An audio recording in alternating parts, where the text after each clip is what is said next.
So we have been talking about objects and classes so far in chapter 9. Like we learned about static, the keyword static, we learned about the visibility modifiers, public, private, or nothing. Like, did you take this example? Is this where we stopped? Did you take the example? Yes or no? We took this example over here. So we finished with the example, correct?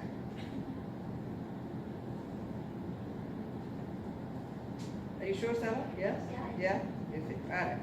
Very well. So the last thing that we talked about last time is that data fields must be what? Private. Very well. So you need to make the data fields private, and this was the example from last time. You need to make the data fields private, and then create methods to deal with these data fields. Make the methods public. Why? To protect data. To protect data. And then we looked at this example over here. Like, passing objects to method. Did we cover this? No. Very well. Now, the rest of the chapter, well, not really all of it, but most of it, we have already seen in the arrays chapters. We learned that we can do that with arrays. We are just going to generalize what we have learned with arrays to every type of object. Okay? But passing objects to method. Can I pass objects to methods? Yes, of course I can. Alright. Now, passing by value. If I pass a primitive data type to a method, what exactly am I passing? The actual value. Very good. Right. If I am passing an object, what am I actually passing?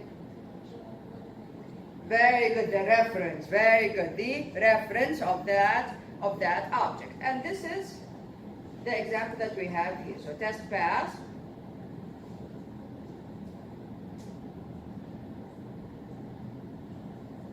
I think I already have it in NetBeans.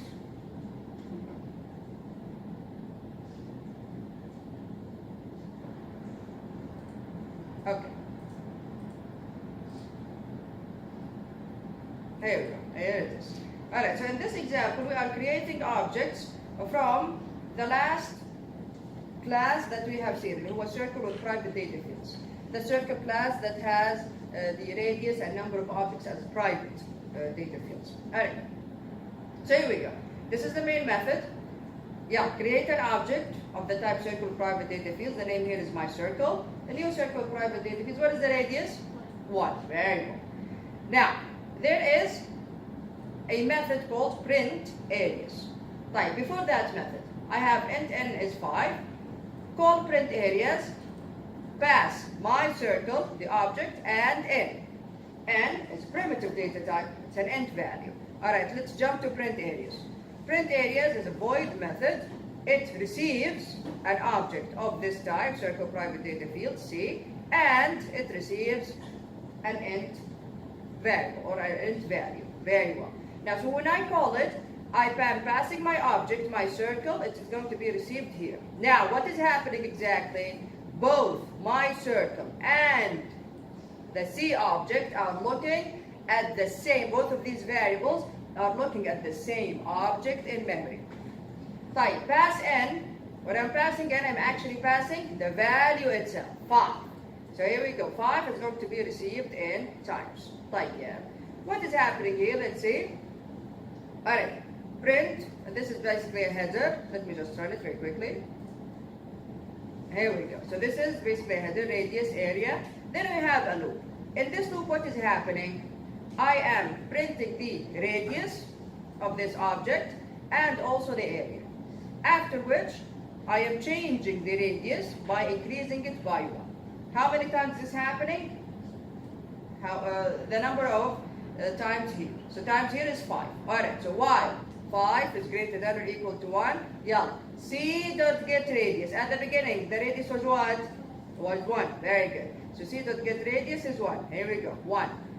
And C dot get area. Here is the area. So this is the radius and the area. Like, now, C dot set radius. Again, all of the data fields are private. That's why I need methods to be able to manipulate them. C.setRadius. I will need to change the radius. Yeah, I'm changing the radius to the same object. Set the radius how? Get the radius first, which was 1 to begin with. Add 1 to it. Now the radius is what? 2. Very good. Times minus minus. Now it's 4. Yalla, 4 is greater than or equal to 1. Yalla, what is the radius? 2. And this is the area. Yalla, change the radius again. Now the radius is 3. Times minus minus. 3. 3 is greater than or equal to 1. Yalla, get the radius. 3 and the area. Alright. Change the radius again. The radius now is 4. Times minus minus. 2. 2 is greater than or equal to 1. Get the radius and the area. There we go. 4 and the area. Alright, change the radius again. Now the radius is 5. Times minus minus. 1. 1 is greater than or equal to 1. Get the radius. There we go. 5 and the area. So change the radius again. Now the radius is what? No? 6. Very good. 5 plus 1, which is 6. There we go. The radius now is 6. Times minus minus, 0. 0 is not greater than or equal to 1. Exit. Done. Let's go back now here. Let's go back here. Yalla, system.out.println. Radius is my circle.get radius. What is the radius now? 6. Very good. Excellent. Again. The two variables C and my circle were looking at the same object in memory. So when I made all of these changes here, of course it is reflected using the variable my circle as well. So the radius here is 6. Like what about n? It's fine. Fine. N is fine. Primitive data type. When you pass it, it doesn't change the original value in the calling method. And here we go. Radius is 6 and it's fine. Questions? Questions? Very well. Fine. So this passing objects to methods, and this is the cold stack, what we have seen just now. Alright, array of objects. Can I create an array of objects? Of course I can. Of course I can. So I can create an array of anything. How? Just like we did with primitive data types. You put the type, brackets, you give it a name, a size operator, new, the type again, brackets, you specify the size. Exactly like we did with primitive data types. Like, an array of objects is actually an array of reference variables. So, when I say something like circle array at 1 dot get array, this involves two levels of referencing. Circle array, this variable is referencing the entire array, and then each index is referencing another object. Here we go, like this. So that's why we say that there are two levels of referencing in here. Thank you. Now I have a question. I created an array, okay? Let's say this one, right? There we go. I didn't do anything else. I created an array of objects like that. And I did not do anything else. Straight after this statement, I say something like circle array at index 3, for example. Doesn't matter, whichever index. Dot get radius. What will happen? Error. What kind of error? What is the error? What does the array have right now? No, very good. The array doesn't have anything. I just created the container with this statement. But did I create the objects inside the array? No, I did not. So everything inside the array is basically null. So how are you going to say this index dot get radius? The object does not exist yet. So if you try to do that, you will see an exception called null pointer exception, meaning trying to access an object that does not exist. So let's look at the example. Here, an example using an array of objects. What are we doing? Summarizing the arrays, the areas of the circle. Again, we are using, I think I have it already. What was the name? Yes, total area. There it is. Again, we are creating arrays of the same, here we go, circle with private data fields class. Like, so in the main method, here we go, I declared the array, circle private data fields, bracket, circle area. Then, circle area assignment operator, alright, so I have a method that creates the array for me. So create circle area. Let's jump to create circle area. Create circle area returns an array of this type, right? And it also creates circle area. Yes, that's it. And it doesn't receive anything. Yeah. What's happening inside this method? I'm creating an array of this type, very good, and I am setting the size to be 5. Of course, I can always ask the user for all of these values. Here we go. Is this enough? No, it's not enough. I need a loop to go through the array and create objects and add them in each index. So here we go. For int I is 0, I is less than the length of the array I plus plus. Circle array at I as operator, new circle with private data fields. And what am I doing here? What is the radius for each of these circles? What is it? What is the radius for each of these circles? What is it? It's a random number, random double, between what and what? 0 till 100 is double. 0 till 100, 100 is not included. So 99.999, etc. Alright. So here we go. I am creating circles and I am setting the radius to be a random number between 0 and 100. When I am done, خلاص, after this loop is done, return the array. The array comes back here. The array comes back here. Another method, print circle array, set the array to it. Print circle array. Let's go to print circle array. Print circle array is a void method. It receives an array of this type. What does it do? Let's see. Let me run this first. Alright. There we go. Print f. Alright. So left alignment and 30 spaces as a string, radius. Left alignment and 15 spaces as a string, area. Here we go. Radius, area. Then the loop starts. For int I is 0. I is less than the length, I plus plus. Again, left alignment and 30 spaces as a float. Circle array at I. So, starting from the first index from 0, dot get radius. Here we go. And then circle array at I, starting from 0, dot get area. Very well. This will go through the array, get the radius and the area of each circle. We have 5, so here we go. 1, 2, 3, 4, 5. After this is done, we're still not done yet. We print this. Okay, so this is printed. Then, again, system.printf, again, left alignment and 30 spaces as a string. The total areas of circles is. Then, left alignment and 15 spaces as a float. Here we go. What is this? Which is another method. Here we go. Another method. So sum, send the array to it. We go to sum. Sum returns a double, receives an array of this type. Again, this is not new. Initialize the accumulator to 0. Here we go. Go through the array. For int I is 0. I is less than the length. I plus plus. Sum plus assignment operator. Circle array at I. Dot get area. What are we doing here? We are adding all of the areas together. After this loop is done, return sum. So sum returns over here. Over here. And this is the map. Questions? Questions? Is the concept here new? No. Instead of arrays with primitive data types, just an array of objects. Just make sure to go through the array and actually add the objects to the array. That's the only difference. Very well. Like immutable objects and classes. What does the word immutable mean? We have seen immutable before. Immutable means?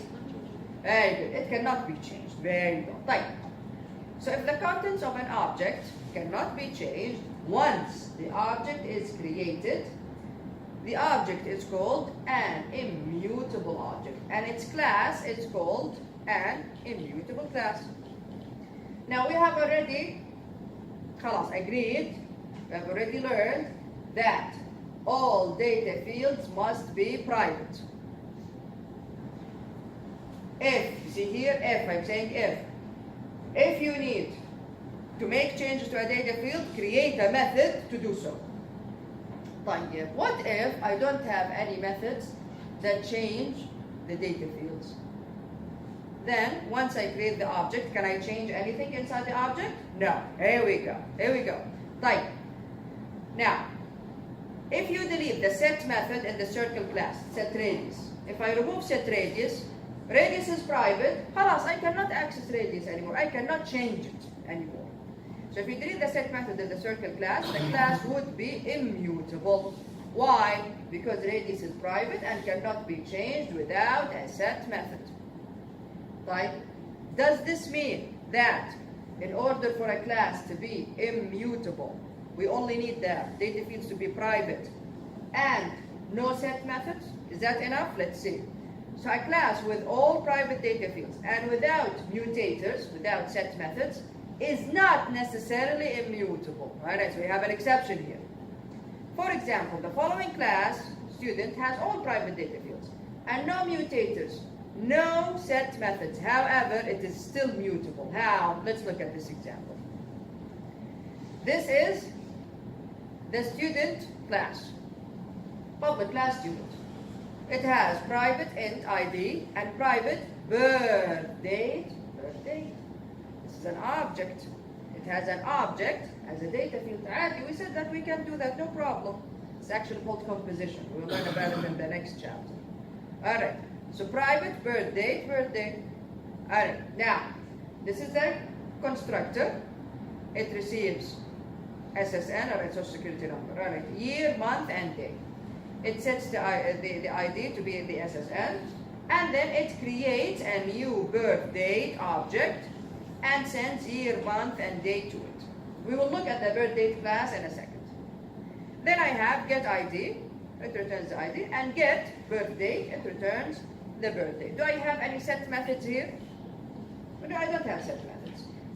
Yani, just by looking at it from afar like that, okay, this class maybe is immutable. Because once I create the object, I cannot change the ID or the birth date. Maybe. Let's see now. Let's look at the birth date class. So this is the birth date class.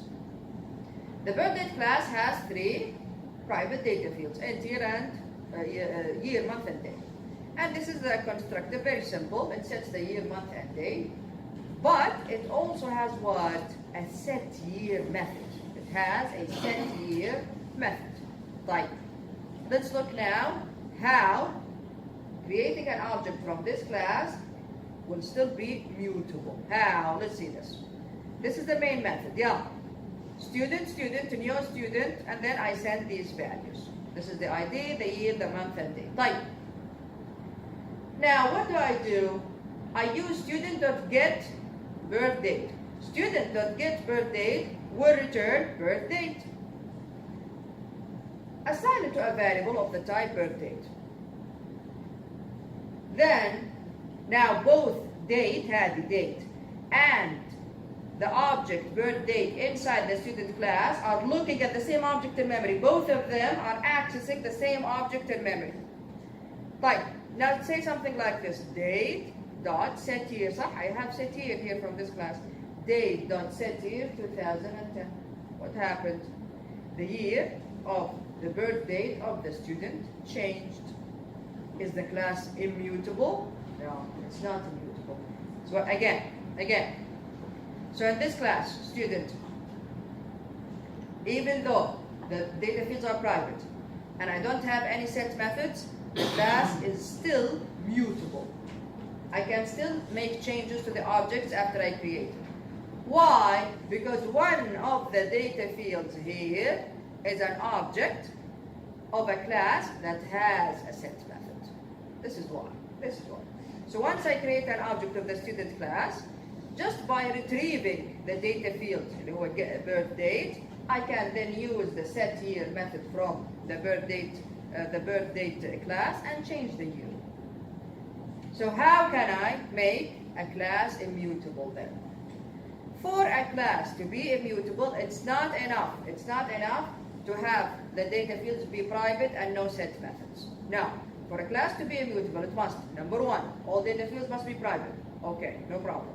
No mutator methods, no set methods, okay. And also, no accessor methods, no get methods that would return a reference to a mutable data field object. So how can I make this mutable? How can I make this class mutable? Remove this get method. This get method returns a reference to a data field that is mutable. This data field here in its class has a set method. That's the problem. Or remove set here from here. I mean, it can be this or that. So again, how can a class be immutable? Data fields private, all of them. No set methods. Very well. Also, no get methods for any data field object that is mutable. Very good. Questions here? Questions? Fine. Right, scope of variables. We've already seen this before. Scope of a local variable is what? Local variable. Inside what? Very good. Inside the block in which it is created. If it's created inside an if statement, only that if statement. If it's created inside a loop, only that loop. If it's created at the beginning of a method, the entire method. طيب, what about data fields? Data fields, whether they are instance or static, what is their scope? They're created outside all of the methods. So what is their scope? The entire class. Very good. The scope of instance and static variables, data fields, I'm talking about data fields here, is the entire class. Regardless of where they are declared. Java does not care about the order. Doesn't matter. You declare it in the middle and the beginning. As long as it's outside the methods, the scope is the entire class. Of course, the scope of a local variable starts from its declaration and continues to the end of the block. But finally, in this class, this keyword, very well. We are going to use this, the keyword this, a lot. It's also another thing that is going to be a best practice, a convention that we all follow. Riyuf and Mudawi. Phones on the table, quickly. Let's say on this table. Quick. Type. This keyword.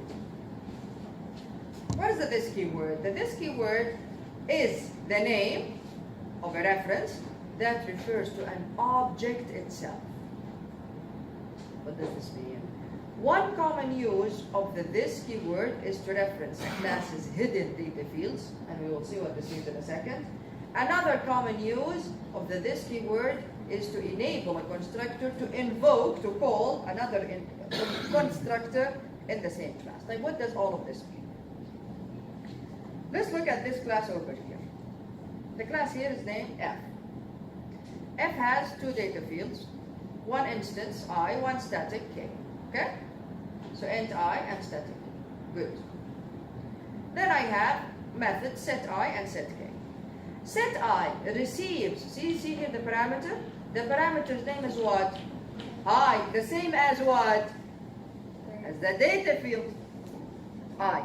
The same goes for K. Set K. The parameter here is K. The same name as the data field. This is something that we will always do. Always. Inside the constructor, if the constructor receives arguments, or inside the method like that, the name of the parameters, the name of the different parameters are going to be exactly the same as the data fields. Why? So that you don't have to worry about creating new names. If a student has ID, first name, last name, major, etc., date of birth, then the constructor will receive ID, first name, last name, major. Why do you have to create other variables? Why do you have to think of other names for the variables? Right? Okay, so this is now something that we will always do. If a constructor is going to receive arguments, or if a method is going to receive arguments that is going to change a certain data field, the names are going to be the same. The names of these parameters are the same as the data fields. Question: how is the compiler going to differentiate now between the data field and the parameter with this? Here we go. When I say this dot I, what do I mean? The data field. This means the object that is calling this method. This dot I, yani the I of this object. Go ahead and change its value to I. What is this I over here? The parameter, this one. the argument that this method received. The same goes here with k, but k is static, so we can say f dot k. Like k, if I say this dot k or f dot k, I can say f dot k because it's static, or this dot k, it's the same. This one, what do I mean? Which k is it? The data field. What about this one over here? The parameter. Here we go, here we go. So this is what it means to use the keyword this to do what? Let's look at the previous. Here we go. One common use is to reference a class's hidden data fields.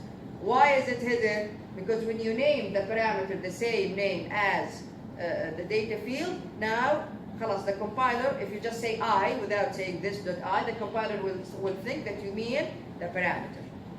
The data field becomes hidden. How can I access it? This.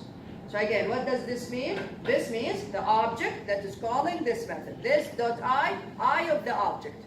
The data field of the object. Change it to what? To I, which is the parameter. The argument that was received in this method. The same goes for k. F dot k or this dot k, I can say f because it's static, means the k of this object. Alright. Change it to k, this one. Very well. So here we go. So suppose that f1 and f2 are two objects of f. So we create two objects of f. F1 new f, f2 new f. Invoking, if I say f1 dot set I 10, what will happen? I jump to set I. What will happen? It will execute this dot I is 10, where this refers to the object f1.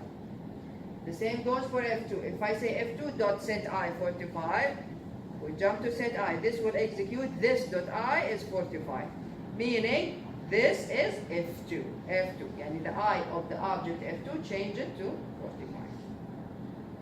Is it clear, everyone? We will do this all the time. Khalas, we are not going to have the parameters have different names from the data fields. Never. They will always have the same names, and we will always use this to access the data fields. This is one use. The next, or the other, and the last use of the, is it the last one? No, there is actually another thing, but in the other chapter. Alright. The other use of the this keyword is calling overloaded constructors. Like, a class can have maybe 10 constructors. Yeah? Why? To give the user the flexibility of creating the object in different ways. As simple as that, yeah. Most of the time, the constructors do similar tasks. Okay? Instead of duplicating the code, okay, this constructor is going to change the values of the data fields, and also this one, and also this one, and also this one. Instead of duplicating the code in each constructor, have the code in one constructor and then call it for the other ones. How? Look at this. This constructor has a parameter, radius. See here? The same name as the data field. Khalas. Now this is what we are going to do going forward. Radius. Alright. What does this constructor do? It changes the radius. So this dot radius is radius. Very well. Creates the object and sets the radius. I have another constructor, but this constructor is a no argument constructor. If I create the object using a no argument constructor, the default value for radius will be 1. This is just an example. Again, this depends, of course, on your system. What if you try to create an object of a student and the user does not know the values of the data fields for this student? Maybe you have a default set of values for a certain student. Okay?